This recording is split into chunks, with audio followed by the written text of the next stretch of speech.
And we go live. There we are. We're live. Hello, everybody. Holas and howdies and hello and happy Friday. Let's go. We got to give it time, Robert. Man, I got a long drive after that and all these things to do. Hey, David. I don't know which one's Rick. Which one is Rick? I see Robert. Anyways, um, there's everybody. Um, Greetings from Asbury Park, Springsteen album. Howdy, everybody from Washington State. We had a bit of your weather today. Cool, drizzly. Uh, all right, so yeah, I'm bush today. We got to spend an entire day in the breeze, cool, breezy air, and drizzling rain. And it just got old after a while of just standing out in it. So Robert was out with us today, and yeah, it just kept coming down. The kids were miserable towards the end. I think Robert's last group on hiking just decided to say that's it, and they just left. They went back to the bus. So it was not the ideal condition. The weather was nice out. If you were hiking or something, it was really nice out. But as far as sitting on benches, listening to people talk about stuff, and it was kind of like not the optimum stuff. So, but I did have a nice one little break out of it all. Is that I kind of went and sat in my truck up at Gold Panning. I didn't close my eyes, but I just turned on the radio and just relaxed for a bit. Let my toes warm up a little. So, but all's good. So 5 weeks of Discovery Camp in. Everyone remember, and I will try to remember this at the end, and we'll try to put something up. There will be no live next week because we will be loading the bunker, and chances are, even though we do load at record time, if the last group's leaving at 1, we probably won't be done till 2, 2:30, 3 o'clock, loading everything up and getting everything welded and shut down. So because of that, I won't be able to make it here. So, but that will be the one time in the future. So that's all been done. But as we're moving along and finishing that off, another thing to talk about is coming up. What day of the week is it? It's on a Sunday. Sunday, March 15th, Ides of March should be the date, unless Cowboy Dan and Bob didn't put the hold on things for us again. But that should be the Treasure Hunter of the Year awards. The awards have been paid for, so everything's done and set and ready to go. I'm just waiting for their confirmation on the date. The plaques will say the 15th regardless, like last year, so we'll see how that all goes. But that's the next big shindig going on, so we'll be doing that. I also have a lecture coming up. I'm gonna start talking about that because I can't remember what it is. I gotta put notes down for all this stuff because it's kind of silly that I just go week to week. Lost Dutchman Museum. They don't even list themselves as that. It's supposed to be the Lost Dutchman Museum and the Superstition Mountain Museum, known by both names. There it is. Okay. So, and now you have to be patient as I look myself up.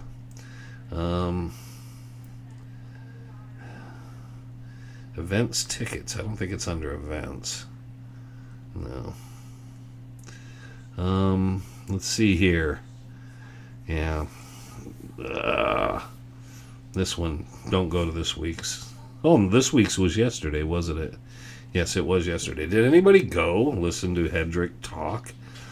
I don't know what he was talking about. I think he was accidentally put in because of problems with basically they lost. Yeah, March 26th is me. So I don't know what you're missing between now and then. There's quite a few of them. March 19th is Friendship to Gratitude, the Mercy Train Collection. Anybody interested? Steve Schumacher is talking about Phoenix The Jack Swilling Legacy. James Shepard's talking about Sonoran desert animals. Will he bring animals? Dr. John Langelier is talking about Buffalo Soldiers in Arizona. There's a Buffalo Soldiers Arizona reenactment group or whatever. I've actually seen them at events, and are really super nice guys. I got some pictures with them. Welcome to the Arizona Territory, Mr. President. That's about like the Roosevelt Dam thing. And then to close out the lecture season, it is me. Just little old me. So March 26th, and I believe the lecture series, it's on usually Thursdays. God, did they tell you? At 2 p.m. So Thursday afternoon, 2 p.m., March 26th. So I'll do the Treasure Hunt of the Year Awards, and then I'll be off to do that. So that'll be, and then I have other things, but they're usually more private lectures, or for certain groups that want me to come in. So that will be there. Lacey and I will be there. Will you be there for the lecture? You will be there for the Treasure Hunt of the Year Awards. Will you just be there for dinner? I don't know. Studied some topo conclusion. LaBarge is too far north for the LDM. Well, LaBarge runs almost the entire section of the mountains, because LaBarge runs from the southern end. It depends how you term the superstitions, but if you look in the wilderness area, LaBarge pretty much runs the whole gamut. So I don't know about that. Now, I was going to go, but couldn't make it. I don't know what you were going to or you couldn't make. Hey, Steve. Okay. So anyways, March 26th will be at 2 p.m. on the Thursday. It's kind of early. I talked to Trevor. We may try to do something to have that video. We can't live stream it from there, I don't think, but we may take it and cut it into parts. I don't know how long the lecture is. I've been practicing in my truck as I drive place to place. So, but I haven't timed myself yet. I'm just trying to get my pacing done for the opening and close. So that's how I remember a lot of things, is I just basically keep looking at it. I have a notepad, and then I just basically, not really talk out loud, but I think it through, and then I look at it, make sure what I got right, and then I just keep doing it. Hello, Steve. I already said hi. You will be there March 15th. Okay, and if you're there the 26th, you can watch me talk. So I don't know how the lecture series has been going. I heard that the ones in the barn weren't very well attended. I haven't heard anything or anyone comment on any of the ones outdoors. I don't know why they're doing some of them in the barn. They can't bring many people in. There had to be 700, 800, 900 people there the last time I talked, so that'll be kind of show what's happening. But yeah, March 26th, 2 p.m. I will be doing that. Let's talk about the Dutchman lore. Larry H. was going to talk about the Dutchman lore. You're up at the end of March going... Is that one? Okay. Robert, you lost me completely there. Oh, he was going to talk about the Dutchman's... Well, he did one at the beginning of the year. I don't know what he did. And I tried to find someone to tell me what did he really talk about. But Larry's not a Dutch hunter, so it's completely different worlds. Then he was going to do the Dutchman's Oar thing, so I'm not sure what he was going to talk about that one yesterday. And then I saw a couple clips, but the clip is just Larry like getting ready to talk, and there's nothing ever produced. So they didn't share anything from it. And as I said, I'm trying to talk. I might take Tyler with me, or just do the setup myself and basically go out and record. I think I'm smart enough to set up the camera, push the button, and then turn on the zoom. But if they trust me enough, I'll do that. But yeah, I'm thinking about recording it just for pieces of it, to do it in segments. I don't know how long it's going to be. I generally on those topics take quite a bit of time, because I like to be thorough, but I'm also trying to get something down and then talk to Eileen at the museum and see. And again, if people were going out and telling me how long the lectures lasted, that would help too. I always figure if someone's giving a lecture, it's going to be 45 minutes to an hour at least. So the Rendezvous we cut into segments because of different guest speakers, but I'm not sure what they're doing. Glenn got rid of that, so I don't know why he got rid of it. And then he put the. Okay. Need help? I can record for you. Well, it's the main thing is we got the cameras and equipment and stuff. It's just, and we might make a practice run here. The cameras, I got to know which camera we're using, the Blackmagic or the Nikons or the Canons. The setting they want me to put it at. Make sure the battery's fully engaged. Take the tripod. I can do all that. And then the zoom is easy enough. I know which button to push on that. And we have the zoom. That's not a problem. It's just, and then Trevor can do all the magic after that. But yeah, I just need to clear it with the boys. I mean, I paid for all of it. You think they would have no problem. And Trevor's in the other room, so you think he would hear me talking about it and come in and say, yeah, no problem, we're going to take care of it. There was a lot of traffic on the way. Yeah, there was a lot of traffic. Yeah, I don't know how you... Fourth said it was snowing. It wasn't that cold. We were all in shorts for the most part. Yeah, you brought your kid out without a jacket in shorts and you're complaining it's cold. You answered the question before I could finish. Okay. Oh, never mind. I guess I'm good. I'm psychic. I have remote answering capabilities. But yeah, so yeah, I would. Yeah, nobody here obviously has anybody locally. And then I asked around, and so I don't know how any of the lectures went. I haven't had time to go out. I wanted to attend the one yesterday for Larry. I worry sometimes because I know it can make people nervous. I've done it a couple times, and people get very nervous. So I can't sit up where they can see me because they get very... the last time Larry gave a lecture, I was sitting up front, and it was in support of Larry, and he had a bad time of it. And it was, I think a little of it was because I'm there, and you feel with, let's just say peer group, you feel like some sort of weird pressure, something distracting. And normally I didn't sit up front, but I can't remember what I think there was no place else to sit, and I ended up sitting up front.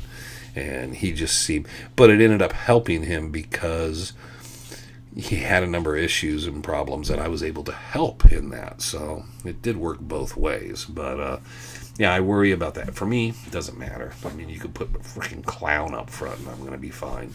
But a lot of people, it's very distracting. They see people they know and stuff.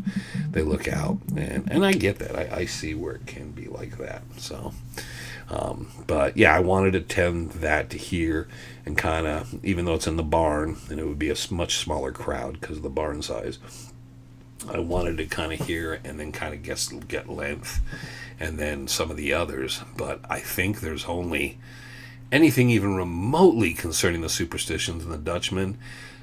I think that wasn't Larry's first lecture, something like that. I don't know. You would tell Jacob to leave me alone. Okay, Jacob, leave him alone. Well, if you're psychic, how would you tell someone who's dead? That's not...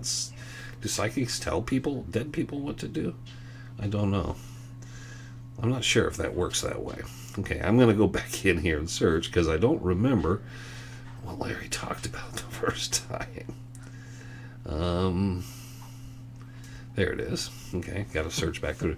I'm not keen on their little website thing here of trying to find things. I think they thought it was good, but then everything comes up a small screen.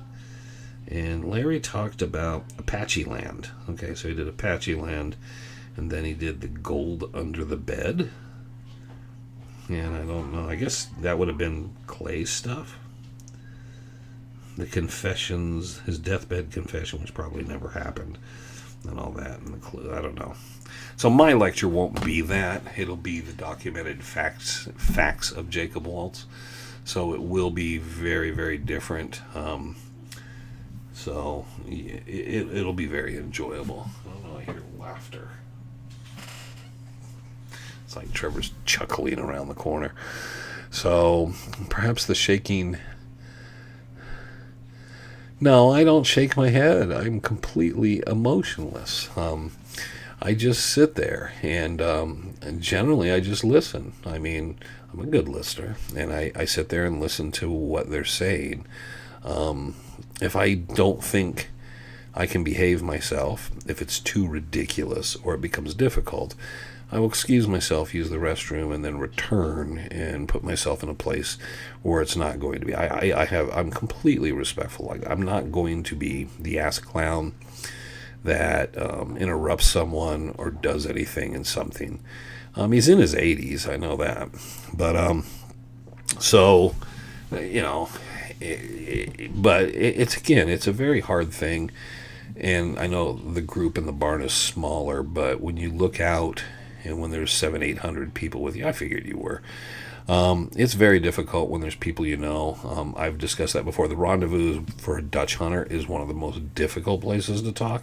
Definitely if we're in the big Ramada, because you're eyeball to eyeball seeing the crowd and all the people that you know probably could be your biggest critics, and probably in the case of a lot of people far more knowledgeable than the speaker, which happens a lot. And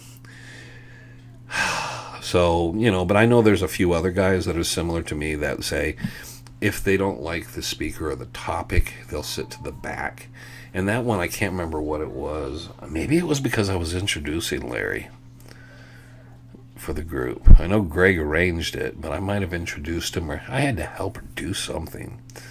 But anyways, but it's difficult. It's hard, and even if someone wants to shrug it off, it's like, for me, it's been enough that I don't really care. I'm just kind of, I see everybody. I don't mind looking people in their eyes. I like to look and kind of see what's going on as I'm talking, to see if I'm losing the crowd and stuff. I think some people, it's not acquired. It's just some people can do it, some people can't. And I get that. I understand. That's why I appreciate everyone that speaks live at the rendezvous. I really, really do appreciate it, because it is difficult for a lot of people. I know when I introduced Tom Van at the award show, it is weird. It is a very weird moment.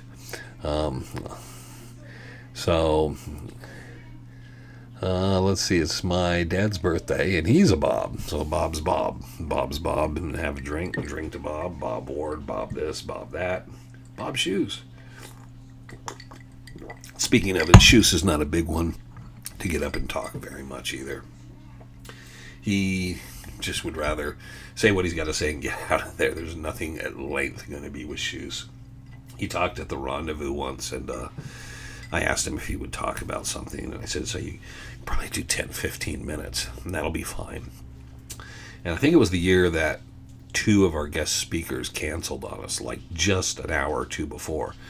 So we came up with something, and I said, hey, can you do this to fill up 10-15 minutes? And he's like, absolutely, no problem. So I introduced, here's Bob Shoes, and then what he's talking about, I walked out the big Ramada. I went outside, I lit a cigarette. Randy came running up, said, Shoes is done. And I said, what do you mean he's done? He said, he's finished. He went and sat down. And I said, that was like a minute and a half ago. He said, yeah, he says he's done. He said, you said pretty much. Yeah, Pasquale. David Pasquale, for anyone who doesn't know or anybody who knew him, David Pasquale, Dutch hunter, used to come out to the rendezvous, pretty much kept us in shits and giggles late into the night with his sense of humor and antics, and David is no longer with us, so we say goodbye to another one. Way too young in David's case. So there's a David. So we lost a Bob and a Clay, and then we lost David. Anyways, so there we go. So the Bobs and everybody else.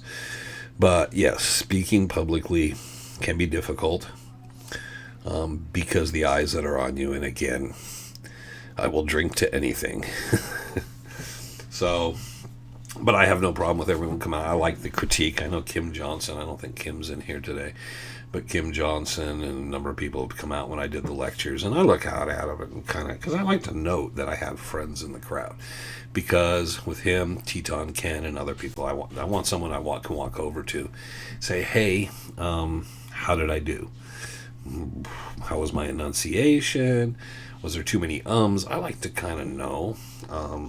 hoping everything I just did it so everything comes out well, and was it to this, that, so I can learn from it. And no, so I have no problem with it, because sometimes you're there, sometimes the crowd's in it, and sometimes they're not. And there's nothing worse than the crowd. I had a crowd at a care center, and they brought me in, and I put together a nice program, had a little screen, a little slideshow. And they bring me in, and they set me all up. And I get set up, and then I went out and had a cigarette. I come back in. They're rolling people in wheelchairs, people who do not look very conscious, and people who are just wandering around. It was kind of almost like, I'm sure it was memory care people and some other people, but they brought these people in, and I started talking. In the first 5 to 10 minutes, 50%, there's probably about 60, 70 people, at least 30 of them were asleep. And they just conked as I'm talking. And I'm thinking, man, I'm losing these guys. And I did the whole thing. And at the end, it was about 45 minutes. And I finished up. And then they all clap. And a couple people came up to talk to me. And I was like, I'm really sorry. I haven't done many like these. But I said, I don't know. I have just a certain way of pacing and so forth. And they're like, no, it was wonderful. We loved it. We loved it. They were all so freaking happy. And they thought I did so great. And I guarantee you, 80% of them were asleep halfway through. And it was just, I kept sitting there just talking and going, well, I got to do what I'm doing. But, and I apologize to the people. And they're like, no, more people stayed awake than normal. And I'm like, really? Okay. So you never know what you're getting into, and you never know your crowd. So you just kind of go out and do it. Did you ever have any collaboration, Jim had? Yes. I think he was big on the stone maps. Yes, he was. He was big on the stone maps and the Bilberry crosses. He was kind of into that stuff. Jim and I crossed paths early on, and I'd heard some positive and negative things about Jim, and I know he could be, what's the term, a bit of a curmudgeon. And so I just really wasn't really looking to here's to looking up your address and yeah, so Jim and I, he found out we both work in the electrical utility industry, and we found some common ground. So we started to chit chat back and forth, because it was like, oh, Wayne, I didn't know you did that. Oh, you work, oh, I work down at the power plant. So that was it initially. And then he found out, because of my job, I covered pretty much a lot of the state for a lot of outages and stuff. And then I had ended up running into Michael Bilberry. And he'd been trying to contact Michael Bilberry. We had different aims. I was just trying to encourage Bilberry to come to a rendezvous anonymously, see how he felt, that we could set up in the future, possibly a guest speaker, but also work out something that if he knew the whereabouts of the stone crosses, he could get the originals that he and his, I can't remember his buddy's name, had. They would donate them to the museum or someplace to be preserved. So that was my reasoning. Not that I believed in them or I really believed his story. I had a lot of audio tape interviews from him and stuff like that. Jim was really into that stuff. And Jim appreciated the fact, though, even though we had very different opinions, I was very surprised that he was very friendly with me on it all, because he liked that we were working something of the same path. And I really tried. It worked out to the end that Jim had the stone cross replicas of Bilberry's, and the next rendezvous, Jim donated those to be raffled off at the rendezvous. So it was a very big thing. He wouldn't come to the rendezvous. He was very worried about criticisms that people had of him and causing problems. He didn't want to cause me or Randy any problems. So we got along really good. I could see sometimes his demeanor with people. I could see him interact with other people. I watched him one day. We had the stone maps out at the museum. We did an afternoon of daylight photography with them, and we got to handle them and inspect them. It was really, really a great day. And Jim was there, and Jim looked like he was chewing a lemon the entire time.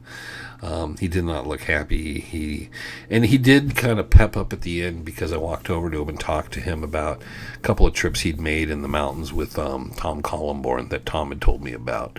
And that was probably one of our initial meetings. But yeah, I never went in the mountains with Jim. I know him and Sal did a lot. But yeah, we had good conversations and emails, and then when we ran into each other, everything was cool. So I was fine with him, and he was very nice to me. So I don't have, where other people had bad run-ins with him, I didn't have any of those. So I know what other people thought and felt and said about him. I didn't really have a problem with him. He was just a Dutch hunter with a different opinion, but we got along, and whenever he had questions on certain things he knew I might have done research or something in, I shared with him. And I didn't spend a lot of time on Desert USA. In fact, one of the problems was they kicked me out of there. I asked him, why did you kick me out? And he said, what do you mean? I said, you kicked me out. And I said, I can't log in anymore. And he checked on it, and he said, oh, we banned you. And I said, what did I do? And he said, I'm looking, I can't find anything you did. And I said, well, why did you ban me? He says, oh, I wouldn't have banned you if I knew it was you. I don't know what happened. So I'm sure someone complained about something, even though I was usually pretty much stayed to topic and really never beat anybody up. Never really. I just didn't, and that wasn't me. And who knows, someone said something or had some issue because I had a different point of opinion, and Jim, not knowing it was me, kicked me out. And he's like, oh, I'll get you back in, or just make a new username. And I'm like, Jim, that's just too much trouble. How was Dutchman Trail last week? Dutchman Trail, it was good. It was nice. We saw, there was the couple with the dog playing the accordion music. Just blew my mind. You're sitting there and it's totally peaceful and quiet. You hear the birds. And then there's the accordion just coming down the trail.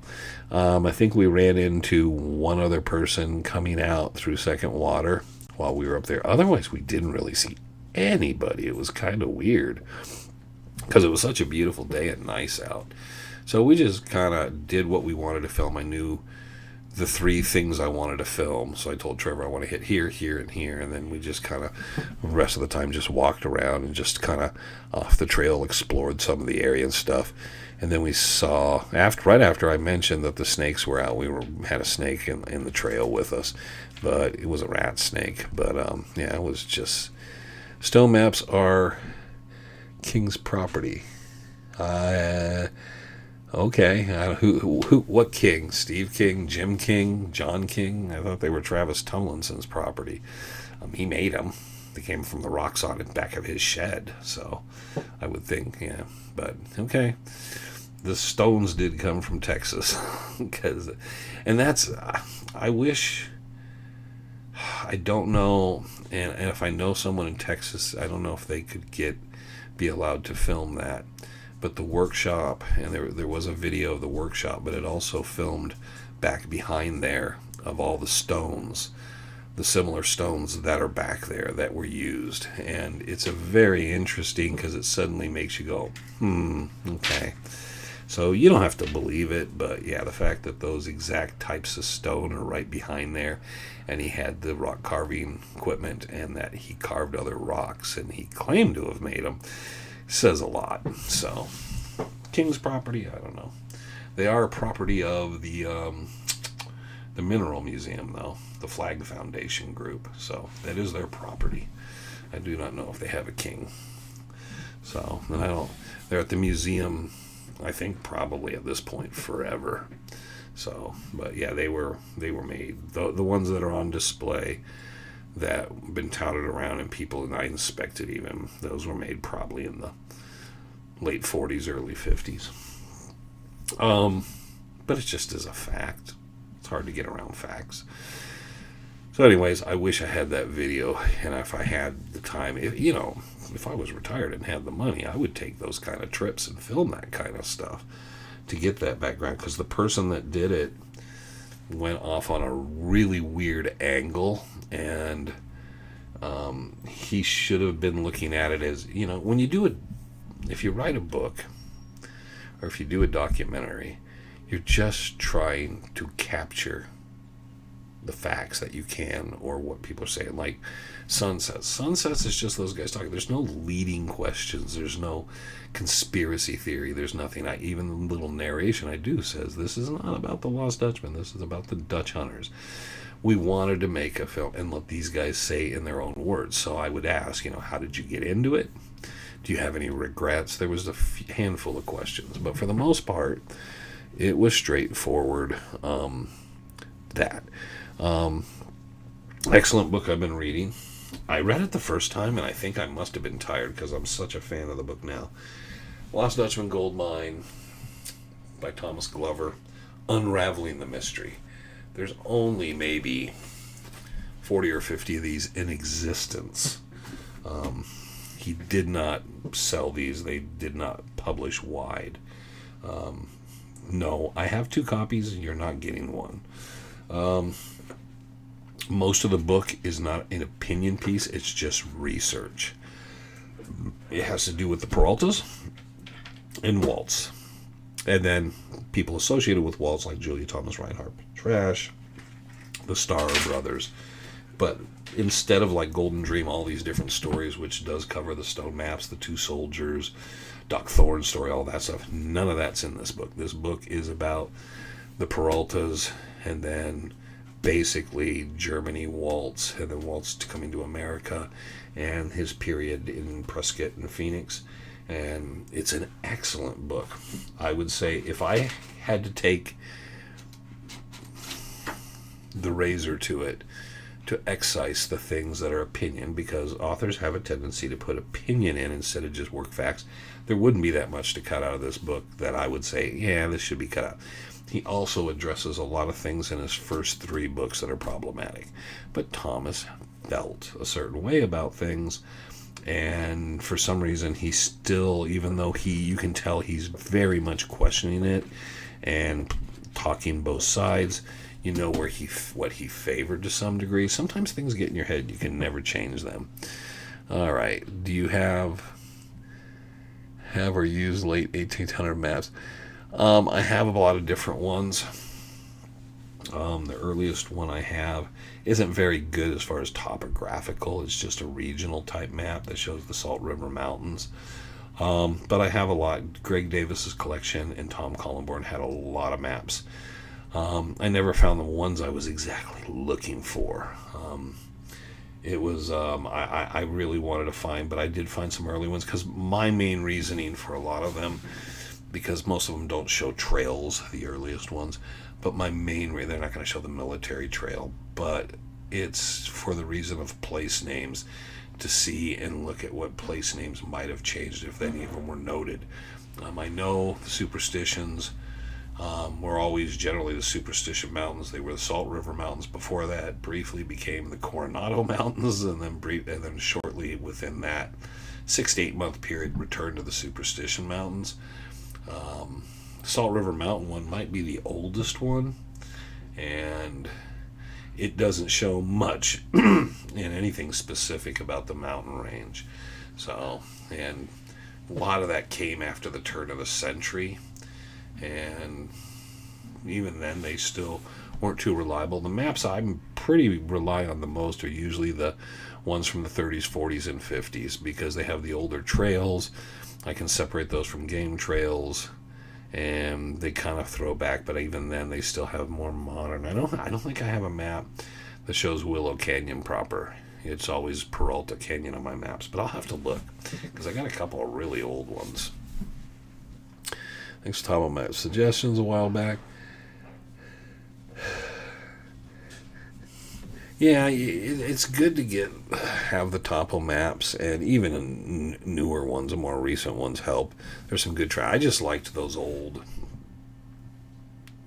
United States government topos. I just liked those ones, even though for the Superstitions you need 6 or 8 of them. I preferred those over all the others because they're very detailed, and they're actually really accurate. Far more accurate than some of the newer stuff. They're more accurate than Google Earth. So if you know stone house was ever found in Tortilla. There's been stone houses found everywhere in the Superstition Mountains. People have built them. Here's one of the problems, and someone recently was talking about carving, king's crown carving or something to me about it. And I said, well, here's your problem. When did it appear? Who built it? I know there's some stone house foundations or things that came from the 30s or 40s. Now, to you or I, if you didn't know better, would think, oh, that's very, very old and so forth. I know someone found one in LaBarge in the box, and there's ice cream if anybody wants ice cream.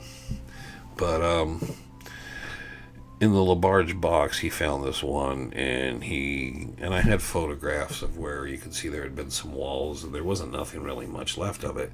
And for whatever reason, in the corner, they dug in the ground, and he had photos to back it. And I have the heart. They dug out a heart, rather large heart, carved heart, and I have that.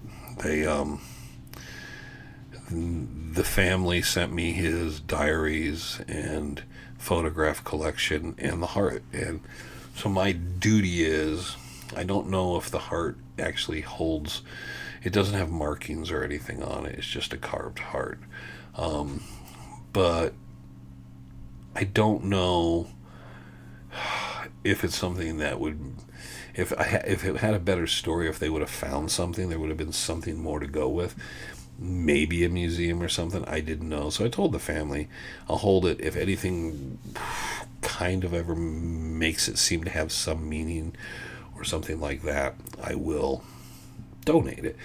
If not, I'll make sure that it's returned back into the mountains to the site it came from and buried, and they were very happy with that. So eventually it's going to either go back into LaBarge and get buried underground, or it'll go somewhere. But it has no markings, nothing, never has. It's just a clean slab of rock that was shaped into a heart, and a large heart, and it was buried in the ground. And they didn't seem to understand. I don't know why they found it, too. I can't remember what it was. I'll have to get that. I have a tape recording. He did several tapes. He talked about this stuff. There was a lot of people shadowing him back there. And yeah, that was a very interesting story. I'll have to find that information and do that as a Chasing Legends one day with some of the stuff, because yeah, the family sent me a large box of everything. Like the one in City Slickers. I don't know where you're going with that. I didn't think I've ever watched City Slickers 2. I barely remember City Slickers, the first one. Not that it's not funny. It's just, I'm not a comedy guy. I'm a Blues Brothers, Monty Python, Holy Grail guy, but not that, you know. But anyways, yeah, that one came out of LaBarge in the box by Whiskey Springs, and I know the location and everything. So, but who knows how old it is. And then we found the one in Fish Creek. Same thing. It's not as well formed, but that one's interesting too. You can tell on that one definitely where they kind of squared out a little in a few spots. And then there's a third one I have from another location, and I don't know what they all mean or why they were there. I know the one, well, obviously the one that was buried was purposely placed there, that they dug out in that alcove, and then the one we found in Fish Creek was placed there for someone to find for some reason. Frank found that, and I have that one too. Yeah, I got a whole stack of those types of things. I really keep the ones that look like they were manipulated, that they could have been done for a reason. So, but yeah, I do have quite a collection of heartstones, some rather large ones out there. And again, like I said, I know which one belongs with which story. And, you know, maybe one day I'll be having Trevor pack that one in. It's rather heavy. Pack that one in. Maybe that's what I'll do in the end. Last trips, we'll just pack in some of those and bury them for someone else. But, yeah, the heartstones. The one I always wanted to find was the one in Fish Creek. I've talked about it before. Wasn't a heartstone, but there was a reddish rock. And I was walking along. We had a drone in front of me, and we're filming. And this isn't for YouTube. This was History Channel. And I'm walking away from the bridge, and I'm walking down Fish Creek, and I'm looking at the drone, thinking about shooting it, because it's really annoying because it's flying at eye level and it's filming, and you're just like looking at it going, man. Yeah, but you're not allowed to look at the drone, so you're trying to be natural, but there's this thing flying like 4 or 5 feet in front of you, and it's very distracting. So I'm walking towards it, and I was looking down to watch my step, and as I looked down, and I saw a piece of rock, and it had to be about this big. So it wasn't a shoebox, it was smaller than a shoebox. It was not stone mappish, but it was kind of that red type of rock. It was very flat, and I realized I could see like lettering all over it. And I looked down at it, and I looked up and looked down at it again, and then I kind of looked around, because we're filming, to note where I was, to try to remember to go back to it, because I wanted to go back and look at it and pick it up and see what, because it wasn't scratched. It was definitely, I could see it. It was in there a little deeper than scratching, and because I couldn't read anything off it from the height, because the letters were small. But I thought it was rows of letters, and I remembered it. And then as soon as we finished filming, about 25 minutes later, I had everybody walk back, and I said, okay, there's a spot, and it's between this, and there's this red rock, and it's face up, and it's got writing. And then we spent an hour trying to find it, and we could not find it. And we even the next time we went back, I asked them to look at the footage so I could see when you see my eyes go down, and I could say, okay, it was in that, try to pinpoint the area, but we never could find it. So I don't know if Magnuson or DeLille or Frank or Woody might have kicked it or flipped it over or done something, and we could never find it again. So it wasn't a heart-shaped rock, but it was a rock with writing on it. And they knew I saw it, because I was telling them, no, guys, this is weird. I said, I don't know what it is, but someone wrote on this rock. It's not like in pencil or chalk. It's like carved into it. I said, we need to go back and find that and see what it is. Is it letters? Is it glyphs? I didn't imagine it. And we could see where I'm walking, and it's probably B-roll that they never use, but you can see where my eyes shoot down and stop for a second, and I look up, and then I look around, and then, I kind of look back, and you can tell I'm trying to figure out where I'm at. And I recognize that was the moment I saw it, but we could not pinpoint that ever again. When all these hearts start showing up, I don't know, most of the rocks have been there forever. There's one of the most famous is the one by Blacktop. So I'm with Randy Wright, and we went to Palomino, Blacktop, down into Needle Canyon. And we're going by John Pierce's mine, and I look up, and I said, see, Randy, and I got a picture of it. I said, see that heart shape, how that's a heart shape, that big rock, and it's a huge rock. It's got to be 20, 25 feet high. I said, see how it's almost a perfect heart shape? And he said, yeah, that's kind of really cool.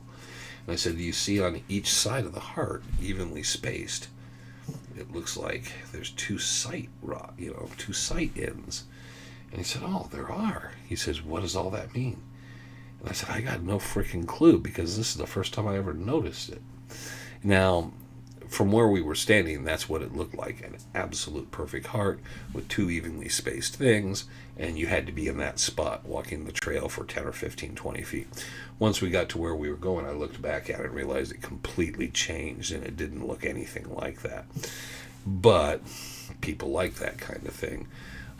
I always used to do that to Randy. It was insufferable. You see that? You know what that means? And he'd be like, no, what? And I go, nothing. It's like, I've seen it 100 times. I don't know what it is. So the thing about hearts, I think really in the 40s, 50s, the stone map, people that really liked the stone maps got into more of the heart stuff. And that became the hearts and the mountains and all this stuff. And some people really go for that. Generally what I'm looking for is triangles, circles with dots in them, certain things that I know are more treasure trail markers, and I've found some of those, But yeah, some of the stuff I don't know. I've had people go in the mountains with me that almost every mountain's been carved. And I'm like, how is this possible? It's a volcanic caldera. Just this happened. And because you see this, another famous one is Howard Hornick, the caretaker of the Quarter Circle U for many, many years. I loved Howard.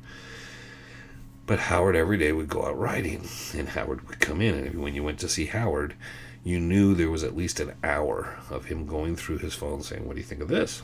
What do you think of this? See, you see the turtle? What do you think of that?" And he would do that for an hour of just everything he took a picture of. And anyone that knew Howard will tell you the same thing. That was his thing. He took pictures of the thing, thought what he thought they looked like, and then as soon as you saw him the next time, he went through them all.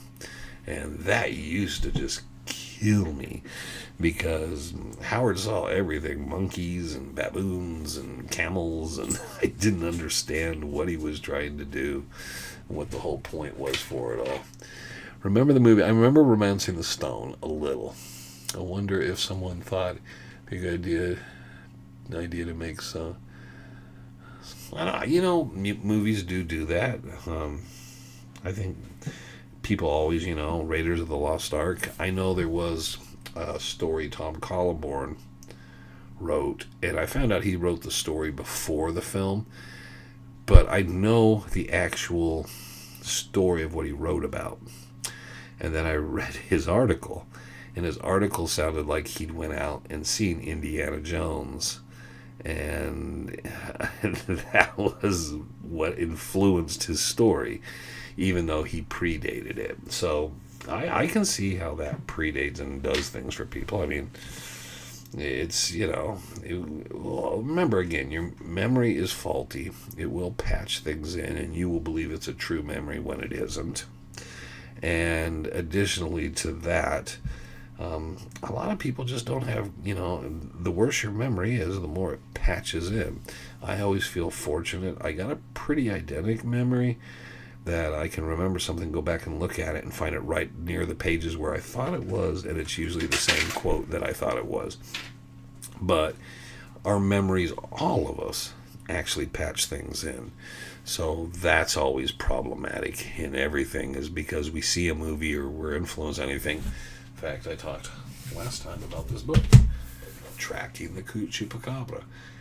Chupacabras probably would have never came into existence if they hadn't been filming that movie down in Puerto Rico concerning that alien species the government made and that whole thing. That is what kind of basically started that whole thing. Chupacabras didn't exist prior to that. They existed after that. And it's very, very funny that then they morphed into one thing and then they morphed into another thing, because, but there's, next thing you know is they're crossing water. They got boat tickets and they got into Central America. Then they came up into the United States and turned into coyotes. At one point they were dogs with wings and lapping blood. So it is funny how, if people their brain doesn't understand what they see, they can actually create something of it. And then on top of it, their memory of what they see can alter and change. And that's why if you see something, as soon as you can, you should speak into a recorder or write it down and try to get some essence. Sometimes you'll understand and remember something a little more clearly once you've calmed down. But a lot of times, your brain is patching in things, and your memory of what happened in a stressful situation can be way off from what actually happened. Monkey paws and crystal skulls. Monkey paws. And crystal skulls. I laugh at monkey paws because of another reason, but the saying. I like when the word monkey paw or Occam's razor, one of those things, pops up in a conversation randomly, even if it's not meant towards its actual meaning or something specific. It's just cool, to see it, that, hey, monkey paw is still used possibly as a term. I believe in that stuff when I was a kid. Okay, the coyotes, yes. Well, and one of the things is that was similar to me. Is when I was a kid, I believed everything about all the books. I watched all the little short films. I thought In Search of was the most amazing television program ever because Leonard Nimoy was really smart because he played Spock, which doesn't really make much sense, doesn't it? Leonard Nimoy was the best person to have on the show because everyone thought, well, he's very smart and logical. So when he talks about the Loch Ness monster, it must be real. But yes, it's a great television hook. But yeah, you get older and then you start looking at things, and it definitely time in the mountains and different things you do, everything starts, perception changes because you're going, how come everybody else is running into this stuff and I'm not? And those guys aren't out here near as much as me, and when they're with me they're talking about it, but I never see it. And then you're with people that see things that aren't there, and then you go, oh, I understand now. Made it. Yeah, you made it almost at the end. Can't be. Okay, that's grocery pickup. So, but yeah, this is getting to the very end. And again, you guys got me through it. I was very tired. I still am very tired. If I closed my eyes and leaned back, you'd be on your own watching me sleep. But yeah, but you can't. If someone wants to believe in something enough, you're not going to convince them otherwise. It is hard. And we all have friends like that, or sometimes some of you may be those people that you can't. It's not my job to force someone. I can tell someone something, and if they do not want to believe it, that's fine. If they are not ruining their life over it, I don't really care. And like I said, if someone's completely on the wrong path, and I've talked, not tried to correct them, but talked about it, and they didn't listen to anything I said, it means they're not interfering with anything I'm doing because I know they're just way out there. And it's interesting sometimes to watch people go their own path and see what they can discover. One of the stories, there's 18 Spanish mines in the Superstitions. They may not find the Dutchman. Well, what if they uncover or find possibly the location of one of the others? That's cool. So, there. So now we talk about Jacob's mine must be real.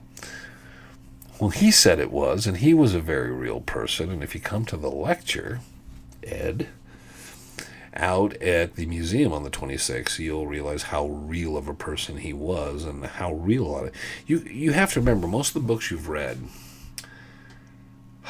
are the author's opinion, and they try to make it entertaining and a good read and keep you jumping through. But the documented existence of a lot of the stuff, taking out the harebrained bull, is really, really interesting to me.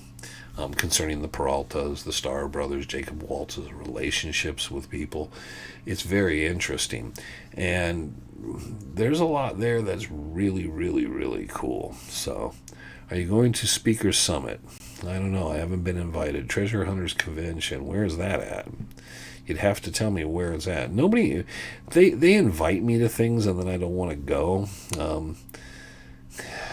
because they do. They get weird people in there, and I think you understand this. I really like this, not being a skeptic, but I like when it's really interesting, and I know even the smartest people can have very different ideas, and we may not agree, but then they bring in, let's face it, bozos. And I don't like to be associated with people that say they know better. You can look in their eyes and know they know better. And they're just there for some 15 minutes of fame or some other thing. They're hurting the truth, the facts, and they're hurting the treasure hunting community by their stories. I don't like that. I don't like when it's just pure, it's toxic lies, and they're doing that. So, and well, Jacob keeps messing with you. Get some sage, burn them out. Hey gang, been a while. There you go. Catching us at the end of things, and we are at the end of things. Damn, you guys got me through again. 5 minutes to go, but again, I got invited for some things, and I was like, I look at who they've had in the past, and they usually pay very well. They usually have you get a room and you get paid. They call it an honorarium, and you get a meal out of it and stuff. And it's usually kind of cool. I just, I have the problem with, I know the one I was going to go to was, it was some sort of tribal thing, and they really wanted me to talk. And I said, do you guys really want to hear this story there? And they were like, no, we really do. I think they offered me about $1,500, and I almost did it. I didn't do it because I just didn't think what I had to say fit. I didn't want to take away from that thing. I don't like when I'm put in and someone read my mind almost, but when, because of how I approach things, and sometimes it's just your approach thing, I don't mind if someone's doing something along paranormal or ghost stories or UFOs. But if I see too much of, oh, I found Noah's Ark, oh, I have the Ark of the Covenant, oh, I do that, and I see a lot of that, I don't want to be a part of it. Because, one, I'm kind of plain and bland compared to that. Even though I'm, and people will say, well, you were the real one. You were really good. And what was it? History Channel once told me that any test audience loves me because they feel like I'm honestly telling the truth, which I am. I'm not trying to bullshit. But the problem goes as the same token, I don't want to go talk in the crowd of people talking about stuff that I would roll my eyes at. And some of them are going to really cause my eyes to fall out. And Terry Carter's my friend. I think the world of Terry Carter. We have a good personal relationship. Sal's my buddy. All these things being said and done, I don't see myself attending the same things they do at times because I've watched them and I feel I just don't fit into that. And I don't want to compete with that. And I don't want to sit there and I don't know. It sucks to go out and people be in their fantasy world and just harm.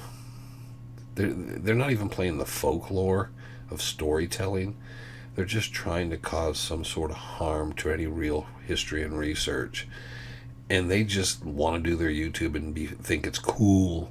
And what they do is it reflectively affects everybody else. So it makes it harder for me to be able to talk to someone because I'm like, oh my gosh, why is this person so stubborn? Well, they've had to go through so much garbage. So, and I want people to listen and understand I'm really trying to, whatever I've researched, not so much my opinion, but the research I do and that type of information. You sharing knowledge helped me. Yeah, and that's a hard thing. You have to learn how to weed it out and use your own discretion. And then you realize you're still going to get caught up in it. I have at times. And then be able to walk away from it a bit and get it out of your head. Why aren't you start burning sage when you want to get rid of us? Because I don't have to. Because I can just hit the delete button. I got you, Steve. Hope you got a sense of humor on this. Yeah, I can just, boom, you're out of there. I can unfriend people and stuff, and I don't because I don't kind of see that way. No, so I like the smell of sage though, and I like the way it deodorizes things and so forth. I will use it in my truck just to deodorize the truck. Was there any soldier that was ever found? Something claimed by him. Well, they say in the Two Soldiers one, those guys did. Other than that, I don't think I've ever heard of one. Those kind of stories are common through treasure hunting in general, in the superstitions, other than the Two Soldier story. But there's several of those. There's the French soldier story, and this soldier story, and that soldier story for each mountain. There's a South Mountain one, and a Estrella Mountain one. There's a Superstition Mountain one. The surrounding mountains have them, which is problematic because you realize it's hard to figure out because there are basically he said, she said, second, third hand stories, and it's hard to get pinned down what would be honest, truthful, what's a name, give me something. Has anybody got any idea on how to translate the Puzzle Map Bob Ward's booklet? Yes. Great weekend, stay cool. Yeah, I do. I know very well. I'm not telling anybody everything I figured out. That would be a mistake. When I dig up, even if I just dig up the one batch of paintings, then I'll tell everybody how we figured it out. But yeah, Frank and I figured probably 70% of it out. And some of it, let me put it this way. It's one of those things where it's all very simple, but at the same time is complicated. He did the thing that will throw everyone off, is he tried to make you think so hard that you can't get the easy stuff, if that makes any sense. And one day I just looked at something, I said, no, that can't be. And then I told Frank, and Frank's like, holy crap. And I said, yeah, and then there was another day like that. We were just driving and we stopped and we got out of the truck and just stood there with our mouths open like, okay, we've been looking for that and we've been driving by it the whole time. How come we didn't notice that? And it's just that weird thing. So thanks again. Have a great weekend. Maybe not a BSer. Everybody can BS. There's the storytelling mode.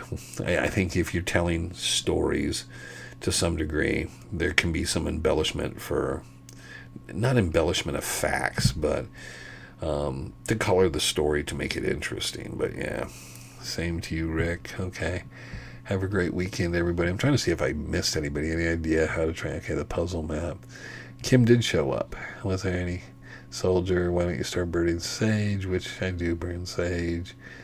No, and everybody just, I always say the things I do and try to do the things. And if you notice, a lot of times I say, look it up for yourself. I like it when you can go look something up and then you can see it and then try to follow through. Thomas Glover did this. Tom Collenborn did it.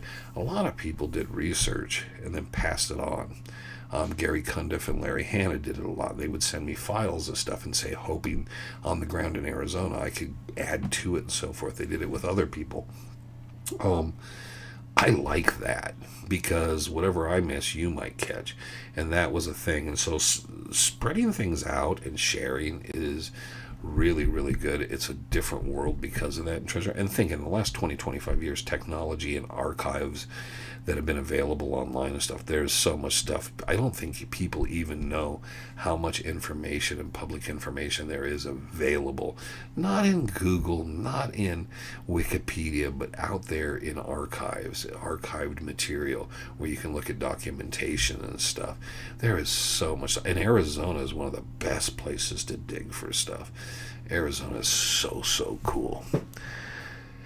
You ever found a